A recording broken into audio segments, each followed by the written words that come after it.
Welcome back to the Deep Dive. Today we are taking on a true titan of thought, a figure whose intellectual output didn't just shape philosophy, it fundamentally restructured how we understand knowledge, morality, and even freedom. That's right. We are diving deep into the massive philosophical system of Immanuel Kant. And massive is the right word. It is arguably the most ambitious system ever constructed by a single individual. When we talk about Kant, we're really dealing with the architect of modern reason. So what's our mission for today? This is a huge topic. It is. So our mission is pretty comprehensive. We want to extract the essential concepts, the Copernican turn, the categorical imperative, and also confront some of the challenging paradoxes, including his views on human nature and race. All to understand why he's still considered one of the most vital thinkers of the Enlightenment. Exactly. And you've provided a deep stack of sources here, covering his core critiques, his political hopes for perpetual peace, and the very complex reality of his legacy. Okay, let's unpack this monumental figure. We should start with the man himself, Immanuel Kant, born Immanuel in 1724, in Königsberg, Prussia. Yeah. What's immediately striking is that he wasn't just part of the Enlightenment. In a way, he embodied its systematic, disciplined quest to map the precise boundaries of human knowledge. He did. He's often painted as this ultimate, abstract, head-in-the-clouds academic. Right. But his biography provides really essential context for his later, very rigid system. He grew up in a Prussian, German, Lutheran family, and the household stressed pietist values. And what did that entail exactly? Pietism. Well, it was a movement that emphasized deep personal religious devotion, a profound sense of humility, and a very, very literal interpretation of the Bible. And this, it instilled an extremely disciplined and almost ascetic lifestyle right from his childhood. That early life sounds incredibly strict. Oh, it was. His early education was highly rigid. It focused heavily on Latin and religious instruction, often at the expense of subjects like science and mathematics. Which is fascinating given where he ended up. It makes his later scientific and philosophical achievements, the sheer structural complexity of his critiques, all the more remarkable. He really was self-taught in many of the fields he came to revolutionize. And of course, there's that famous anecdote about his life, the one that perfectly reflects the discipline he brought to philosophy. The daily walk. The daily walk. The sources mention he lived such a strictly ordered life that his neighbors could literally set their clocks by his unchanging afternoon walk. That meticulous, almost obsessive commitment to routine is exactly what he tried to bring to the universe.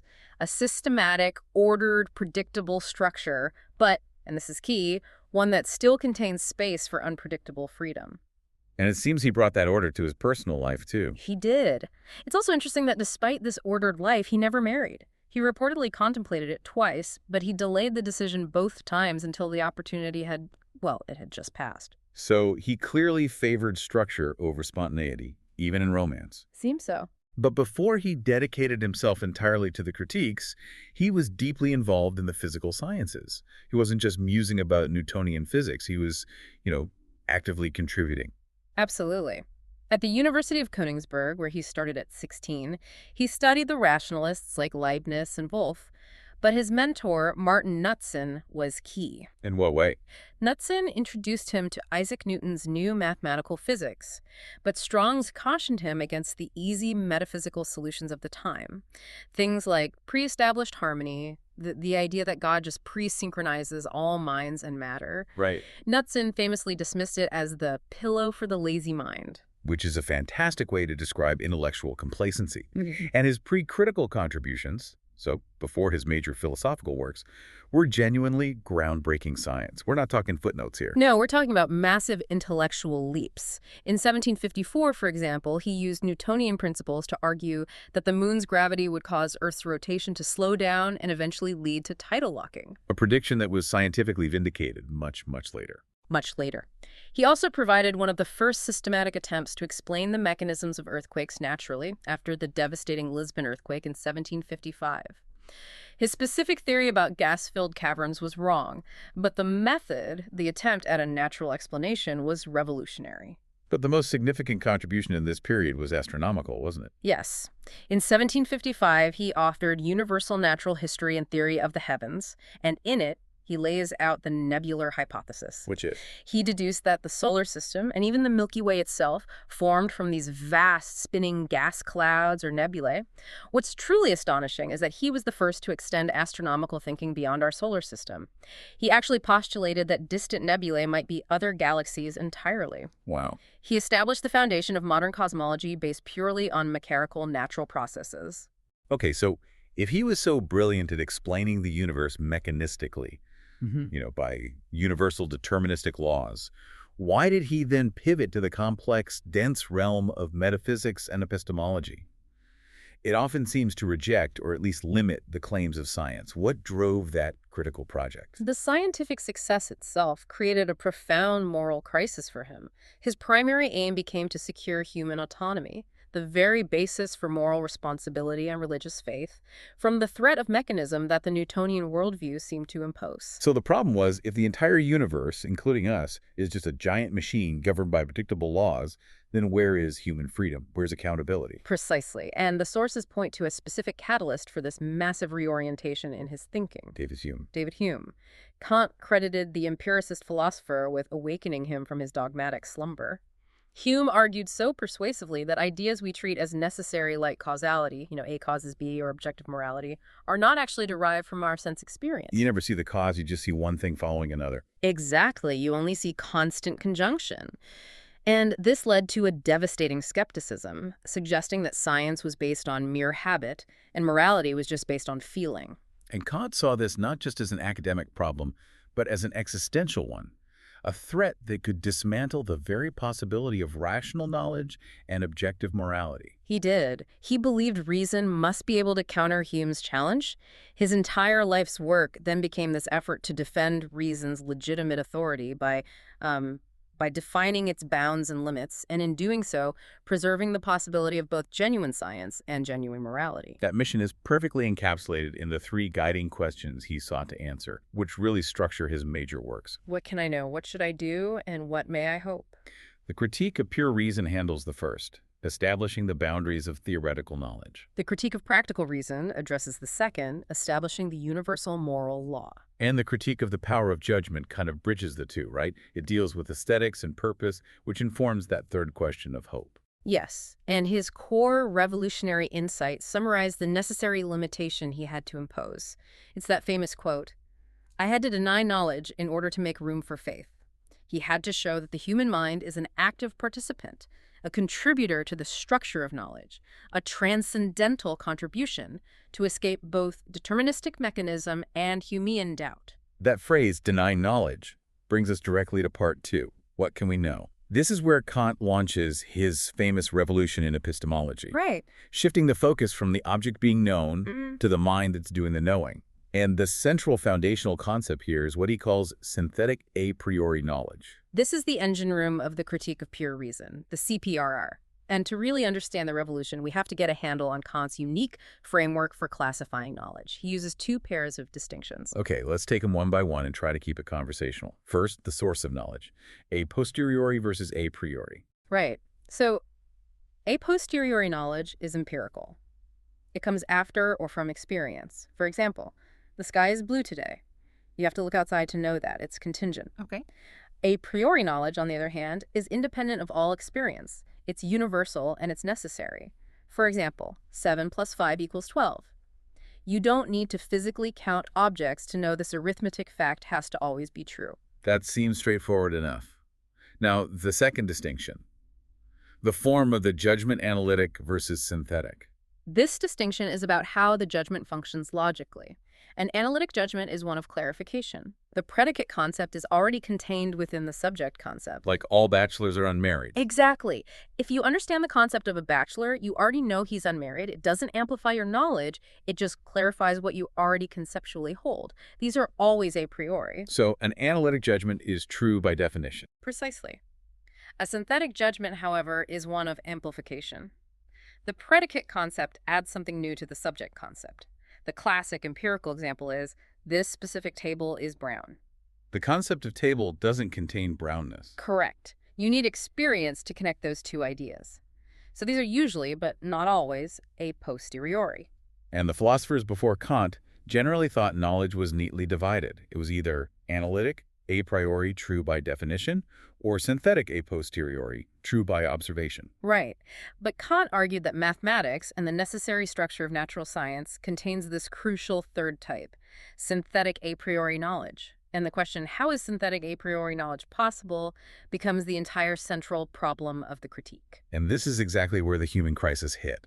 Because if universal necessary concepts like causation and mathematical certainty turned out to be just observed habits or, well, analytic trivialities, then objective knowledge just collapses. That's the whole game. Take causality. Hume said we just observe A followed by B repeatedly. Kant argued that for us to experience the world as structured and predictable as science requires, we must possess the concept of causality a priori. It must be necessary, which is a priori, but it amplifies knowledge, which is synthetic, because the concept of an event does not logically contain the concept of its necessary cause. So if he can't prove this kind of knowledge exists, modern science is basically an illusion. It is. So to solve this, he instituted what he famously called his Copernican revolution in philosophy. And we really need to spend some time here because this is the core paradigm shift. Okay, we'll do it. In the original Ptolemaic or pre-Kantian view, philosophy just assumed our knowledge had to conform to the objects we observed in the world. If our idea of an object didn't match the object, we blamed the idea. Kant reverses this. Completely. He proposes that objects must instead conform to the a priori forms of our intuition and the categories of our understanding. So just like Copernicus shifted the perspective from the Earth to the sun, Kant shifted the philosophical focus from the passive object to the active knowing subject. The mind isn't a blank slate. It's an active processor, structuring the raw data it receives. He breaks down cognition into two stems which have to work together. The first is sensibility, which is passive reception. It produces intuitions. And intuitions are what? Singular, non-discursive representations. The raw, unfiltered sensory input, like the color red or the specific sound of a bell. Yeah, the second stem is understanding, which processes that raw data. Exactly. The understanding is the active synthesis element. It uses concepts which are discursive, general representations like dog, triangle, or cause, to organize and synthesize those intuitions. Which gives us that iconic essential synthesis. Thoughts without content are empty. Intuitions without concepts are blind. That phrase is the perfect summary of his entire epistemology. You need the raw sensory data, the intuitions, and you need the active mental framework, the concepts. If you only have sensation without a structure to interpret it, you have no knowledge, you're blind. And if you only have the abstract structure of thought without any content from the world, then you have only empty, abstract ideas. Knowledge is the marriage of the two. this mechanism, the mind, actively imposing structure, leads directly into his idea of transcendental idealism and that separation between the world of appearance and the world of unknowable things. Right. Transcendental idealism is his metaphysical thesis about the nature of space and time. He argues that space and time are not features of the world existing independently of us. They're not out there. Not in the way we assume. They are subjective forms of intuition that the human mind contributes to all experience. Every human must perceive the world through the lens of spatial and temporal ordering. They are, as he says, transcendentally ideal. So the world we perceive, the world that's structured by our innate mental capacities, is the world of phenomenal appearances. Precisely. We only ever experience a no phenomena. Because our knowledge is limited by the structure of our mind, by space and time, we can never know the things in themselves, which he called noumena. The noumenal world, the unknowable reality existing outside the conditions of human perception. Yes. It sounds like we're trapped inside our own minds, only experiencing a highly filtered reality. It does a bit, yeah. And that confinement is Kant's intended move. The unknowability of the noumenal realm is his safeguard. If deterministic science can only describe the phenomenal world, the world of appearance structured by necessary laws like causation, then it can't fully destroy the possibility of freedom. Which might reside in that unknowable noumenal realm. Exactly. But this separation immediately sparked a huge controversy, even among his early followers. Is the thing in itself a completely separate, inaccessible world, a two-world view? Or is it the same object, just considered apart from the conditions of our human perception, a two-aspect view? That debate is crucial. The two-world view sees the noumenon as this separate ontological domain, a fundamental limit to human existence. And the two-aspect view? It argues the object is the same, but the thing in itself is simply the object considered purely through the intellect, abstracted from our senses. Kant's language sometimes leans toward the former, but the philosophical utility leans toward the latter. It's a limitation of access, not necessarily an assertion of two distinct realities. Regardless, for us as human knowers, we can only ever access the phenomenal. That's the bottom line. And to move from this mental framework to guaranteeing objective, necessary knowledge, he undertook the mammoth task of the transcendental deduction. What is he actually trying to prove or deduce here? He is proving the necessary validity of the categories of understanding. These are 12 universal, pure concepts like substance, quantity, and most importantly, causation that the mind actively contributes. These categories are the essential features that define what it is to be a thing in general. So they are the necessary conditions for any possible object of experience to be thought of as an object by us. Yes, but why must we use those specific 12 categories? Why not 10 or 20? The necessity comes down to the conditions required for self-consciousness itself. This is the transcendental unity of apperception, the TUA. This is probably the most conceptually dense part of the whole thing. It is. But Kant's argument is that for you to recognize disparate experiences, a sound, a smell, a sight, as your experience, for them to belong to a single identical subject, there has to be a systematic way to bring them together, to synthetically combine them. This is where that famous formulation comes in, the I think must be able to accompany all my representations. Exactly. Think of it this way. If you see a sequence of events, smoke, then fire, and you want to say, I experienced smoke and then I experienced fire, you need to synthetically connect those two separate intuitions into one coherent thought. And that connection requires a rule. It requires a rule, a category, in this case, causality. Since self-consciousness requires this synthetic combination and that combination requires the categories must necessarily apply to everything we can possibly experience. Wow. Okay. So the categories are simply the necessary preconditions for having a coherent singular consciousness in a structured world. They are the grammar of objective experience. And this framework allows him to directly address Hume and Leibniz through the principles of pure understanding, particularly the analogies of experience. So how does he specifically dismantle Hume's skepticism about causality with this? Hume said we only observe constant conjunction, not necessity. Kant countered in the second analogy the principle of causality. He argues that for us to distinguish between a subjective succession like I see a house and then later I see a river, the order doesn't matter. Right, I could have seen them in the other order. And an objective succession like seeing smoke and then seeing fire, where the order is mandatory. For that distinction to be possible, we need a rule. That rule is the necessary rule of succession, causal law. The objective ordering of events requires the category of causation to make them possible as experience. And he also addresses Leibniz's idea of a world that interacts via pre-established harmony. That's the third analogy, the principle of reciprocity. Kant argues that for objects in different regions to be perceived as existing simultaneously in one shared time, they must stand in a mutual causal relation to one another. Simultaneity implies interaction. This whole analytic enterprise proves that synthetic a priori concepts aren't metaphysical speculation, they're foundational to experience itself. But Kant wasn't just building a foundation, he was also building a fence around it.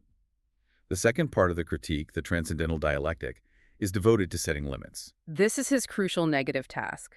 It's about exposing the failure of reason when it tries to gain theoretical knowledge independent of sensibility, when it tries to apply the categories outside the limits of possible experience. And reason has a natural tendency to do this. Yes, by its very nature, reason has a drive to unify and complete knowledge, producing ideas like the soul, the world in its entirety, and God. And since these ideas, like the totality of the world, can never be experienced, they aren't bound by the categories, and they lead to what he calls transcendental illusion. Right. When reason tries to prove claims about these non-empirical ideas, it runs into the famous antinomies, or contradictions of reason with itself. Kant presents 4 cases where reason, when it's unbounded, can prove equally plausible opposing theses. Give us the most classic example of an antinomy. The most famous is the third antinomy, which asks whether free will exists or not. The thesis argues that free will must exist because if every event is determined by a previous event, then there's no possibility for morality.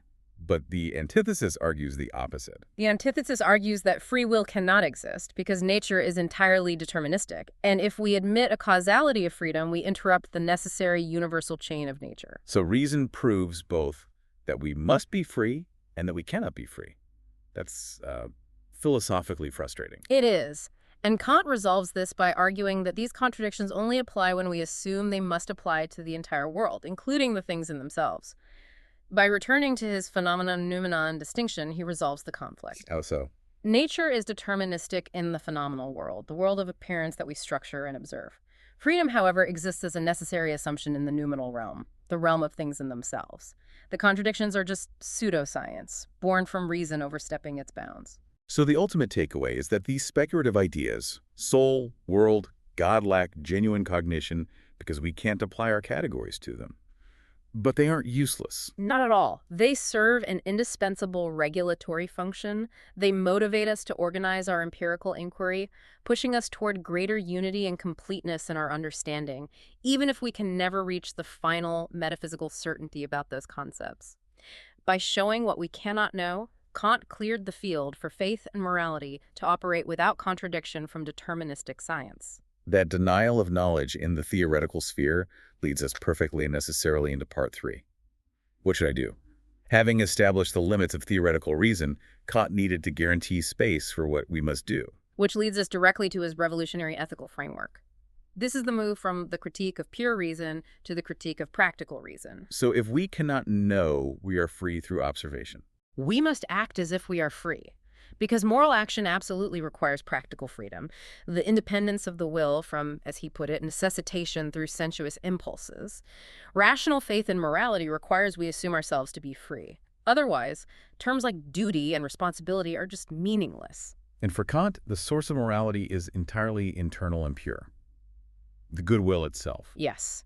The goodwill is not good because of what it affects or accomplishes. It is good solely through its willing. It acts from duty in accordance with a universal moral law. This is a radical departure from basing ethics on outcomes like utility or personal feelings. Absolutely. The only thing that is good without qualification is a goodwill. And the moral standard derived from this principle obliges one to treat humanity, which he defines as rational agency, in oneself and others always as an end in itself, and never merely as a means. That's the enduring heart of Kantian ethics. It is. This concept provides the absolute non-negotiable worth of every rational person. When you use someone merely as a means, you are disrespecting their fundamental rational capacity to set and pursue their own ends. You're reducing them to a tool for your own contingent desires. The will tests its maxims against the supreme principle of morality, which is the categorical imperative. But first, let's make absolutely clear why it's not a hypothetical imperative. A hypothetical imperative is conditional and relative. It says, if you want X, then do Y. For example, if you want to pass the exam, then you should study. It only binds you if you actually desire the end. You can always opt out by saying, I don't care about passing. Exactly. The categorical imperative, by contrast, is absolute. It binds all rational agents necessarily, universally, and without exception, regardless of their contingent desires. It is grounded purely in the principle of reason itself. Because all instrumental reasoning has been excluded, the moral law must be the form of lawfulness itself. It just dictates that your action must be capable of being universalized. That's the core of it. And Kant provided 3 main ways to express this universal moral law, which he claimed were different sides of the same coin. Let's start with the first, the formula of universal law. Okay. The formula of universal law dictates, act only in accordance with that maxim through which you, at the same time, can will that it become a universal law. The crucial element here is the maxim. Which is your personal policy, your intention. Yes, your subjective principle of volition. You must test your personal policy by asking, what happens if every rational being adopts this policy as a binding universal law of nature? If the maxim fails the universalization test, it fails morally. And the source has distinguished 2 specific ways it can fail. The first is a contradiction in conception. This means that when the maxim is universalized, it becomes logically impossible for it to function as originally intended. The classic example is making a false promise. Right. Making a false promise when you're in distress. If everyone made false promises whenever they needed money, the very institution of promising would disappear. No one would believe promises, so your original attempt to make a promise, even a false one, is conceptually destroyed. So that's a test of logical possibility. The second failure mode, the contradiction in the will. is more about rational desire. This failure mode occurs when universalizing the maxim doesn't lead to a logical impossibility, but rather to a state of affairs that no rational being could will or desire. Kant used the example of failing to cultivate one's natural talents. It's logically possible for everyone to just be lazy. It is, but Kant argues that a rational being recognizing the unpredictable need for aid and means to achieve future ends would necessarily will that their own talents and the talents of others be developed. Failing to develop talents contradicts the rational will's necessary desire for means to achieve whatever ends it sets. So the first formula is about avoiding self-defeating principles. This brings us to the second major formulation, the formula of humanity as end in itself. So act that you use humanity, always at the same time as an end, and never merely as a means. This shifts the focus from the form of the law to the absolute value of the agent. It prohibits treating a rational person merely as a disposable object or tool. But I have to ask the classic question here. Doesn't using a taxi driver or a barista mean we are using them as a means to our own end? That's the key distinction. Kant says, never merely as a means. In those transactional examples, you are using them as a means, yes, but you are also simultaneously respecting them as ends in themselves. They rationally consent to the transaction, their human worth is respected. So to use someone merely as a means is to do something like lying to them or coercing them. Exactly. It's to disregard their rational ability to consent to the action, reducing them entirely to an instrument. And this inherent worth of the rational agent leads into the third formulation, the formula of economy, or the realm of ends. This is the most complex one, and it synthesizes the first two. It's the idea of the will of every rational being as a will-giving universal law. We are simultaneously subjects of the moral law and authors of the moral law. We must act as if our maxims were universally legislative in a realm of ends, a conceptual community where all members, including ourselves, are treated as absolute ends. What's powerful about this formula is that it establishes freedom not just for morality, but as morality. Autonomy is self-legislation. When we act morally, we are not following external commands. We are following the law we, as rational beings, prescribe for ourselves. This freedom from determination by external factors like appetite or consequences or divine command is the dignity of the rational will. Now, a crucial detail often overlooked when we focus strictly on the early groundwork is the later elaboration in the doctrine of virtue. Yes, this later work from the metaphysics of morals shows that Kant's complete moral theory is less rigid than critics often suggest. It moves away from just testing negative constraints, what you cannot do, to discussing ends that are at the same time duties. Meaning we are required to actively pursue certain moral goals. This sounds almost teleological, like we have positive duties to affect the world. Exactly. We have two positive moral ends that our reason constrains us to adopt. First, the duty to pursue our own perfection, which includes developing our natural talents and, more importantly, cultivating a stronger moral disposition. And the second, the duty to pursue the happiness of others. This demonstrates that Kant's ethics in its full scope is not just a deontological rulebook, but a framework requiring active, rational engagement with the world to foster certain states of being and mutual support. Moving on to part 4, Kant's ambition didn't end with individual morality. He extended his system to the state and the nature of aesthetic judgment. Let's look at his political philosophy, which is encapsulated in his vision for lasting global stability. Kant's political thought is intensely focused on establishing universal and lasting peace. He believed that universal history, though it looks chaotic, ultimately drives humanity toward a world governed by law. And this is laid out in his essay, Perpetual Peace. Yes, from 1795. In it, he proposed a proto-international framework, a federation of republican states as the only morally and politically viable way to end wars for good. He listed specific articles required for this perpetual peace. Mhm. What was one of the most vital? One of the definitive articles asserted that the civil constitution of every state should be republican. For Kant, a republican constitution, which involves the separation of the executive power, the government, from the legislative power, the sovereign people, is the only way to ensure that the consent of the people is required before war is declared. Because the people are the ones who suffer the cost of war. Exactly. So they're less likely to rush into conflict. It provides a structural mechanism for peace. It's fascinating that he grounds this movement toward peace not just in pure rational will, which is often difficult to sustain, but in nature itself. He does. He describes the process as being guaranteed by what he calls the great artist nature. Nature, through its mechanical deterministic course, lets concord arise through human discord. He calls this process fate or providence. So even if humans are selfish and irrational, The inherent contradictions and difficulties of constant conflict will eventually force them, through self-interest, into a state of legal order. Nature uses human discord to ensure that states, driven by commercial interests and the fear of war, will eventually accept the necessity of international law. his political thought is essentially a doctrine of the state based upon law, the Rechtsstaat. That's right. The state is the union of men under law, and its goal is peace through law. The political principle is the universal principle of right. Any action is right if it can coexist with everyone's freedom in accordance with a universal law. His focus is on protecting external freedom. The freedom to act without constraint as long as you respect the freedom of others. Precisely. And regarding actual forms of government, the sources highlight his opposition to direct democracy, which seems counterintuitive for an Enlightenment figure. Why was he against it? He was highly specific.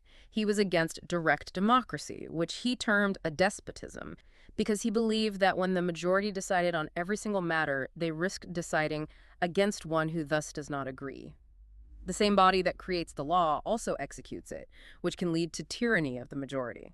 So he favored a representative, mixed government that strictly adheres to the rule of law. Exactly. The ultimate goal is a perfectly structured legal order that guarantees the maximum external freedom for every individual to pursue their own ends, so long as they respect the same freedom for others.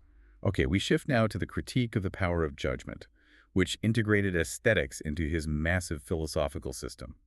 Judgments of taste, of beauty are notoriously subjective. How did Kant manage to universalize them? He argued that judgments of taste are not cognitive judgments. They don't tell us about the object's properties. Instead, beauty is the consciousness of pleasure that accompanies the free play of the imagination and the understanding. What is this free play? It occurs when an object's form seems to harmonize spontaneously with our cognitive faculties, even though no specific concept is applied. And this pleasure must be fundamentally disinterested. Disinterested. So it can't be tied to personal desire, like the pleasantness of chocolate, or to its utility. Crucially disinterested. The pleasure is derived solely from the contemplation of the form of the object. And because this response arises from the universal structure of the human mind, the faculties that every rational agent possesses, we feel entitled to demand that everyone ought to agree with our judgment. It lays claim to universal validity based on an idea of common sense. So if beauty is the pleasure in form and harmony, the sublime is something much more challenging, something that involves failure, conflict, and eventual moral triumph. The sublime is an aesthetic quality that is also subjective, but refers to an experience of the vast, boundless, or overwhelmingly powerful. It challenges the very limits of our sensible self. He divides it into the mathematical sublime and the dynamical sublime. Let's start with the mathematical. The mathematical sublime occurs when the imagination fails to grasp an object that is absolutely great or formless, like looking up at the night sky or standing before a desert. The imagination can't synthesize the vast sensory data into a manageable whole. Which is initially uncomfortable. Yes, but the pleasure arises when reason steps in and asserts the concept of the infinite, showing that reason itself is superior to our limited sensory imagination. The sublime is found not in the object, but in the power of our rational faculty to conceive of something greater than anything sensory. And the dynamical sublime is the feeling of being overwhelmed by natural power. A volcano, a massive storm. In the dynamical sublime, there is a sense of annihilation of the sensible self when faced with nature's vast might. We feel powerless physically, but the pleasure comes from the resistance of reason to that power. It reveals our human moral vocation. Our rational agency is independent of the mechanical physical world and is therefore inviolable. So the storm might kill us, but it cannot compromise our moral integrity. In both cases, the sublime is ultimately about reason asserting its spiritual strength against the limits of sensory or physical experience, connecting aesthetics right back to our fundamental practical freedom. We have meticulously detailed the incredible sophistication of Kant's universal systematic architecture. His push for universal reason, for autonomy, for treating humanity as an end in itself. But we have to now turn to part 5. The profound and challenging contradictions within his legacy. specifically concerning his work on anthropology and race. This is a necessary and a critical discussion. The sources highlight that Kant's system was not hermetically sealed off from human nature. He was a pioneer in introducing anthropology as a field of study, lecturing on it for 23 years. And he divided the study of humanity into two approaches. The physiological, which is what nature makes of the human being, and the pragmatic, which is what a human can and should make of himself. And it is specifically within this earlier anthropological work that Kant is widely cited as a central figure in the birth of modern scientific racism. Robert Bernasconi states that Kant supplied the first scientific definition of race. That's the core of the conflict. For much of his mid-career, Kant did promulgate a structured theory of race, proposing a hierarchy. He attempted to organize human diversity based on 4 inherent temperaments, and then plotted different racial categories within this system based on natural aptitude. The specific prejudices Kant articulated are, well, they're disturbing, especially given the universalizing nature of his moral philosophy. We have to report these historical details impartially. Kant explicitly stated that only white Europeans contain all the impulses of nature, all talents, all dispositions to culture and civilization. He claimed they were the only group destined to always advance to perfection. And his characterizations of other groups were highly specific and deeply biased. He characterized Hindus as educated but incapable of abstract concepts, claiming they had gone far in the art of deception. He wrote that Black Africans can be educated but only as servants, and regarding Native Americans, he claimed they cannot be educated, calling them unmotivated, unfit for culture, and far below the Negro. The sources also note that his prejudice extended to groups beyond geographical race, including explicit anti-Semitism. Yes, he referred to Jews as a nation of cheaters, enslaved to the material world, and therefore incapable of being incorporated into an ethical Christian society. Furthermore, he opposed miscegenation, believing the fusing of races was undesirable and would degrade whites. These views are in direct, glaring contradiction to his own formula of humanity, which mandates that every rational being possesses absolute worth. They are. And critics argue that Kantian ethical universalism, while globally influential, has often been studied in a way that minimizes or sanitizes this earlier racial theorizing. However, there's a crucial complex detail to consider. The sources argue there was a demonstrable later change in Kant's views, particularly in the last decade of his life. Pauline Kleingeld has detailed this shift. In his later works, most notably Perpetual Peace in 1795, Kant rejected racial hierarchies and condemned European colonialism, arguing it was morally unjust and fundamentally incompatible with the universal moral rights he himself had established. So a belated recognition that his earlier theories couldn't coexist with the categorical imperative. It suggests that yes, and some German scholars, like Daniel Pascal Zorn, offer a contextual interpretation. They note that some of the most extreme quotes were part of a specific public academic exchange where Kant was actually arguing against the idea that races were distinct species. So what was his point then? While his language remained inexcusably biased, the philosophical point he was making in that context was the unity of humanity, that all human variation originated from a single stem. Zorn argues that by looking at the full arc of his scholarship, we see a progression toward ethical universalism, even if he personally struggled to shed the deeply entrenched biases of the zeitgeist in which he lived. The struggle itself reveals a profound tension within his own life's work. It does. We conclude our deep dive by acknowledging the profound and sometimes contradictory influence of Kant. He is credited with changing the entire nature of philosophical inquiry, moving it away from simple rational speculation toward a critical examination of the very conditions of knowledge. His innovation was fundamentally placing the active, rational human subject at the center of the cognitive world. He systematically explored the inherent a priori limits of human knowledge. And even though modern science and logic have challenged some of his basic tenets, the structural framework he established remains the foundation for almost all subsequent philosophy. His enduring ideas, the categorical imperative, moral autonomy, the idea that humans should be treated as ends, have become the necessary vocabulary for discussing ethical and political thought globally. The influence is breathtakingly broad. German idealism, Fichte, Hegel, Schelling, directly built upon and then transformed his position. Hegel, for instance, criticized Kant for setting a transcendental subject apart from the evolving nature of history and society. But even Hegel maintained and expanded Kant's concept of freedom. He did. And his thought flowed into virtually every modern philosophical movement, from Marxism, which used dialectical structures, to positivism, which respected the limits of empirical knowledge, to phenomenology and existentialism, which explored the world of appearances. And critically, his work became foundational for modern critical theory. Absolutely. Thinkers like Jürgen Habermas and John Rawls rely heavily on Kantian concepts like autonomy and the idea of a universal, non-contingent standard for justice. Rawls' original position, for example, is a procedure designed to test the universalizability of principles, much like the categorical imperative. And his influence stretched far beyond academia. We find Kantian principles woven into Max Weber's sociology, Jean Piaget's developmental psychology, and Carl Jung's psychological types. Even in hard sciences, the reach is impressive. Albert Einstein cited Kant's early work on mathematics and synthetic a priori knowledge as an intellectual spark, even though his own theory of relativity eventually contradicted the absolute nature of Kantian space and time. And politically, his blueprint for lasting stability, perpetual peace, foreshadowed modern international relations theory. The concept of the democratic peace theory, the idea that constitutional republics are less likely to fight each other, is a direct intellectual descendant of Kant's political vision. It is. It's clear that Kant provided the philosophical vocabulary for discussing objective knowledge, human freedom, and universal moral obligations that still dominates intellectual discourse today.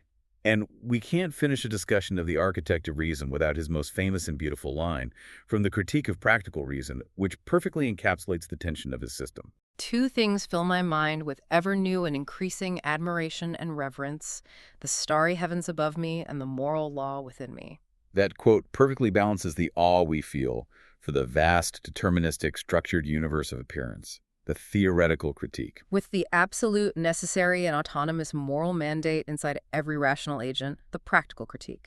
He was a man who tried to put structure to the universe, and in doing so, proved that while the universe is awesome, the human capacity for morality is more awesome still. Kant's systematic philosophy forced the world to reckon with the limits of reason, while simultaneously affirming the absolute necessity of a universal moral law binding in all rational beings. You see that his greatest ethical achievement, the categorical imperative, demands we recognize every human as an end in themselves. Knowing this, and knowing that he spent decades arguing for a racial hierarchy that he himself ultimately rejected as incompatible with his own moral system. What does Kant's personal struggle tell us about the difference between discovering universal truth and achieving the moral perfection required to truly live by it?